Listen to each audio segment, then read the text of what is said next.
Hello everyone, how you doing? So today I'm tackling 5 common misconceptions about Norse mythology. Let's go! Number 5. Thor is a god of war and battle.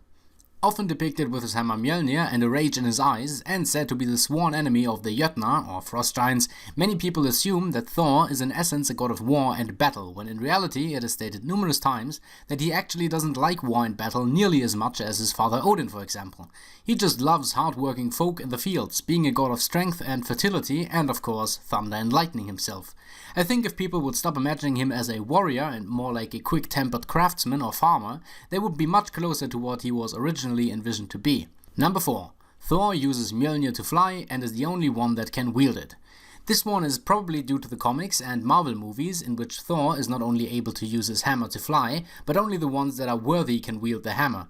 In reality, or rather in mythology, the hammer is, well, just a very powerful striking weapon. But if you're looking for how Thor is really flying, I can tell you that he had 2 goats who carried him in a chariot, which looks way more interesting if you ask me. In fact, Thor, especially in the Marvel movies, which I quite enjoy, has barely anything to do with his mythological counterpart, and as good-looking as Chris Hemsworth may be, everyone who is interested in Norse mythology can already tell you that they don't even share the same hair color, let alone the same weapon. Number 3. The gods are immortal.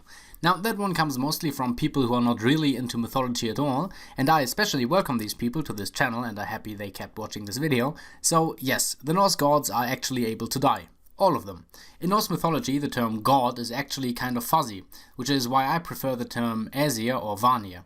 And while both are technically defined as 2 races of gods, I think most people associate a god with a certain kind of immortality. So just to set the record straight, all Aesir and Vanir can get sick and are able to die in battle if seriously wounded.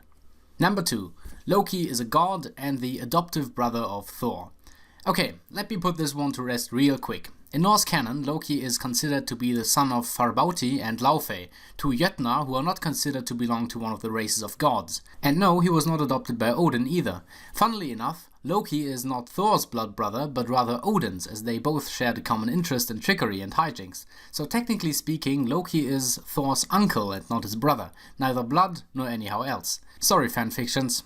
Number 1. Ragnarok is good versus evil and the end of the world. This one is a very interesting one, because every word of it is basically false, or rather the exact opposite is true. Odin himself states that with the gods, the evil in this world will come to an end within Ragnarok, meaning that he does not consider the races of gods to be the good ones, nor does he consider their enemies evil. He just considers them, well, their enemies. So technically the big battle of Ragnarok is actually neutral at best, so that only good will remain in the end.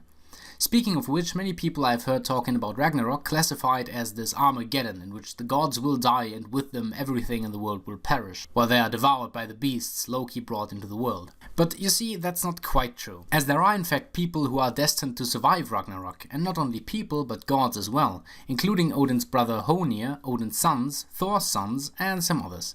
So while most of life is extinguished in Ragnarok, they are able to live in a new world full of fertility and eventually it gets repopulated. So yeah, even the Armageddon is seemingly not the end of the world. But I guess that also means that Odin's words are to be taken with a grain of salt, since he says that only good will remain. And while Loki's children all die, some gods will survive, so maybe he considers them to be not so evil after all. Anyway, so that were 5 common misconceptions about Norse mythology. I hope you enjoyed this video and learned something new. If you enjoyed it, feel free to leave a like and subscribe to my channel. If you think I missed something or want me to talk about something in particular, you can also leave suggestions in the comments down below. May the gods be with you, and I'll see you next time. Goodbye.